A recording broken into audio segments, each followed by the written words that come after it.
Welcome to Sophia Gardens at Glamorgan's headquarters. It's May 2020 and lockdown. I've cycled in to see Robin Saxton, the Glamorgan groundskeeper, to see how is he coping during the lockdown period and what advice can he give to cricket clubs across Wales. Okay, welcome to Robin Saxton, head groundskeeper at Glamorgan Cricket. Robin, I guess with the lockdown you've had quite a challenge looking after an international cricket ground. Yeah, it has been a challenge, a very different challenge to what we're used to. Obviously we'd be well into a season by now and at it full pump and looking after players and nets and pitches, but this year's providing difficult in different ways. So a few other issues, we're not playing matches, obviously staffing levels are lower but maintenance levels are still roughly the same. Grass is still growing and needs watering and feeding and looking after, and we're learning day by day and learning on the job a little bit. It's quite alien to us. We've never had this situation before, so we really are kind of in the dark as much as anyone, so we're trying to find our way and find the light as best as we can. What advice would you give to clubs, groundskeepers up and down the country in Wales who are experiencing this prolonged break of no cricket? What would you advise they be doing at the moment? I think whatever you can, so general maintenance, maybe cutting a square once or twice a week, potentially look at raising the height of cut on that so it's not as short and growing quite as quickly. So maybe take your height of cut up to 17, maybe even 19 mil if you can. Same with the outfield, if you can cut once or twice a week just to keep on top of the grass, but again take the height of cut up if you can. Plenty of watering at the moment. Obviously squares are going to be drying out pretty quickly, so if you have got some form of watering available then get that on as often as you can, but it's just doing what you can when you can. Obviously a lot of grounds have kind of volunteer groundsmen and obviously maybe a little bit wary about going out in the situation that we find ourselves in, but whatever you can do is going to help. Great, thank you. We've had quite a few questions in about if there is no cricket season at all in the worst case scenario, should clubs still do an autumn renovation like they normally do? I would say so, yes. I know it's obviously going to be difficult for clubs that are potentially not going to have any income this year from sponsorship and subs and bars and things like that, but whatever you can do will be beneficial. Obviously not playing on pitches and not thinning them out to play on could potentially lead to a build up of thatch in the square, which is going to need removing. So any way you can get into that, if you've got a scarifier or access to a scarifier at the end of the season, that would be ideal. If not, if you can verticut as much as you can or brush and rake just to keep the grass thin as possible to stop it building up and laying flat and growing into the surface. But I would look to renovate it. We're certainly going to look to renovate the square in the outfield here at the end of the season if we don't play cricket, and possibly slightly more aggressively if we don't play cricket to what we normally would do, because it is going to have a bigger mat of grass on it that we're going to want to kind of get into and get out before we're ready to go for next season. So if clubs are struggling for money in the autumn and they can do just one thing themselves, what would you suggest? I'd say just try and thin the grass out as you can. I mean, whether it's a push brush or a rake or anything you can just to kind of stand the grass up and get into it. If you have got a scarifier, maybe there's one that's at another club that clubs can kind of group together and borrow and have a bit of a working party and get around it like that. But anything you can do, any way you can just kind of thin the grass and keep on top of it, maybe a little bit of seed just to keep it going, and if you have got any loam or can get access to any loam, then a light dressing just to cover that seed over would be ideal. Yeah. I had a question from Haverfordwest Cricket Club asking how you can get more pace out of a square or a pitch that is typically slow or variable in bounce. Yeah, I think the first thing to do would be trying to look at why that is. So maybe taking some core samples out of your square and seeing what they look like, and if there's breaks in those that could be acting as little cushions and pockets of air to stop the ball bouncing as well as you would like. You could look into your rolling and the conditions that you're rolling in.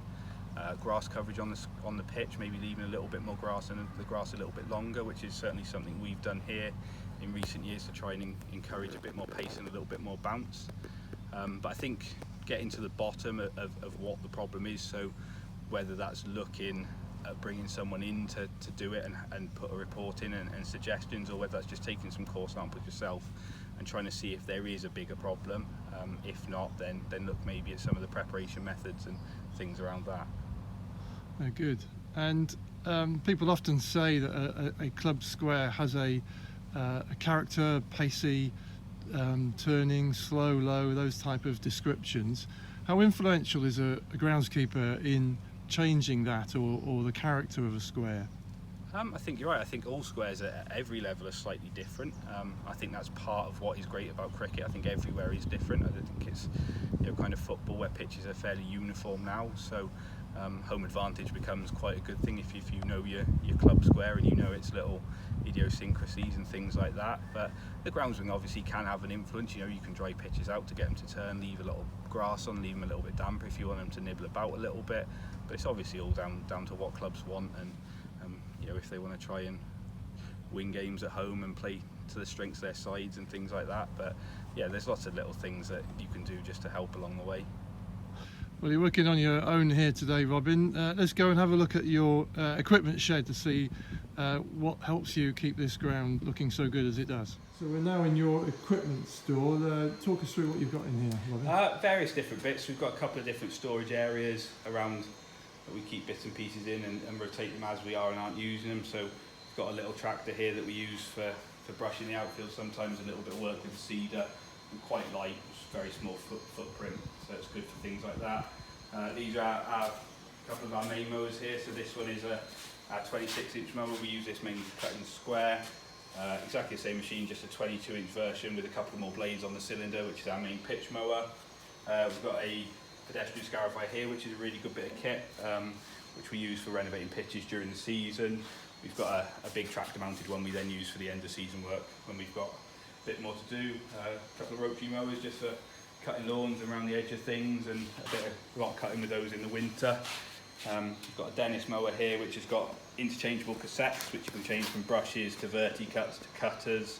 So this has got a verticut reel in it at the moment, which we're using quite a lot, just to be getting into the base of the grass and bringing a lot of the dead grass out, and also a lot of the meadow grass, which is a big problem at the moment. So we're verticutting the square in our net area at the back probably once every other week at the moment, just to try and keep on top of things and keep on top of the meadow grass. Unfortunately, it's perfect weather for it because it was a really wet winter which brought a lot of it in. It's now gone quite warm and you're watering a lot, which is what it loves. So warm and wet conditions are perfect for meadow grass, so there's plenty of it about. So outfield mower, which is a 5-gang unit which we use to cut the outfield with, so it saves a bit of time. So at the moment we're cutting the outfield 3 times a week. During the season that would be every day, so obviously we've eased that back as much as we can. But again, yeah, it makes life a lot easier than smaller machines. So a nice big machine cuts it quite quickly, so a couple of hours and we're cut. But again, our height of cut on the outfield and the square are up from probably 11, 12 mil to about 15, 16 at the moment, just to give us a little bit more leeway. Also leave a little bit more grass on it, just protects it from the heat. We don't need to be down the short because we're not playing cricket at the moment. Longer grass on top tends to lead to a little bit longer rooting underneath as well, so we're trying to push some rooting down. But obviously we can knock that down in a couple of cuts if we need to get ready to play cricket. So. I see a hawk over here. Does that actually work? It does to a point, and then the pigeons get a little bit wide so it doesn't move. So it's one of our various attempts we've had to try and keep pigeons away from eating our seed. So we've now settled on the fact that really we need to be covering the seed with some germination sheeting or some sand and some soil to keep the pigeons away, because they will eat it, and it will make a bit of a pain for you. So Robin, what have we got in here? We've got a big hole in the ground. What's all that about? Yeah, so what we've got here, this is one of our camera points for one of our TV pitches. So we've got a bit of plastic tubing that goes into the ground with another little tube at the bottom with some camera wires in that they plug into. So there's a square hole just over there, which is where they all come onto the field, and they start over pretty much where the walkway is by the sign over there, and they run across the field into there, and then it spurs out from there into our 10 TV pitches.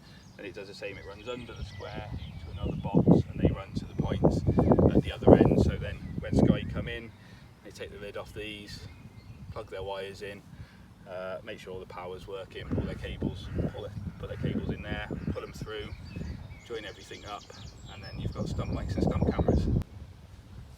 So Robin, you're standing on one of these hybrid pitches. So what's that all about then? Yep, so this is our match pitch that we've had stitched with the CIS artificial grass, which is a plastic fibre that's stitched into the surface.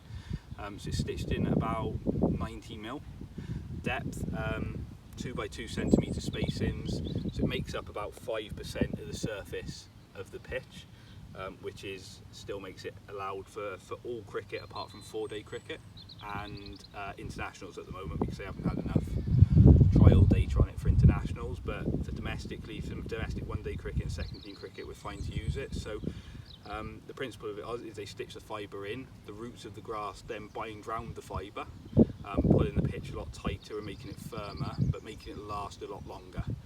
So you can play probably more games on a hybrid pitch than you would a regular grass pitch, and you'll see very, very little drop off in performance. I can't even tell the difference. It all looks just like another strip to me. Yeah, no, when it's grown back in like this, it's very, very hard to find the fibres. This one's a little bit easier because it's quite new and we haven't cut the fibres down quite as short yet. But the ones that we had installed last year, you'll struggle to find the fibres now. You can tell a little bit underfoot, and you can tell a little bit when you work on it that it does feel a little bit firmer. And especially when you water them, they take a lot more watering because they've got obviously the holes where the fibres have gone in. They tend to take quite a bit more watering. So Robin, we're on the middle of the square. Are all the strips, the pitches pretty much the same, or they vary in time? They're pretty much the same now. So we've got a block of 6 pitches in the middle of the square which have been relayed starting about 2011, which they tend to be our international pitches that we use, and a lot of our domestic T20 pitches. They're a little bit quicker and a little bit pacier, so we tend to play those games on them. As you can see, we've still got some areas that aren't quite where we want them to be. So the bare area there was on a pitch that sat wet most of the winter, so we need to do a little bit of work on that. And there's a couple of other pitches and things that we just want to keep on top of. So we've got a couple of little low spots on the square that we're working on as years go by, but it is a slow and steady process, so it's bringing the levels up a tiny bit at a time rather than putting big amounts of soil down that can always not bind together and separate and cause a bit of an issue. So little and often is how we've been doing it. So we've got a little spot just before our net block starts at the top that's a little bit low where the square meets the outfield, and sometimes lets a little bit of water run on. And also in the very top corner of the square, the same again, where the square is ever so slightly lower than the outfield and has a tendency to let a little bit of water creep on every now and again. But we're working on it and building levels up as we go, but it is a slow process. So what's this then, Robin? So this is one of the outlets that's on our irrigation system. So you've got some pipes there for our irrigation. The bigger pipe is our main feed pipe.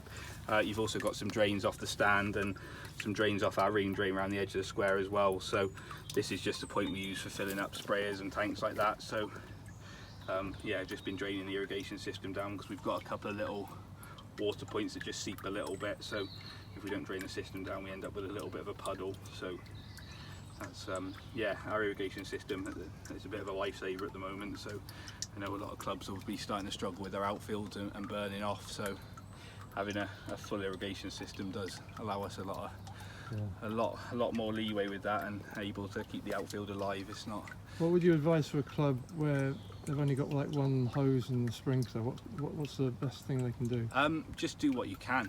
Any water you can get on any way you can, really. So you know, if you can buy a little sprinkler from garden centre or anything like that you just move about, or you know, an end that goes on the hose that allows you just to sprinkle some water about. So just getting as much water on as you can when the weather is like this is what you need to be doing in any way possible, really.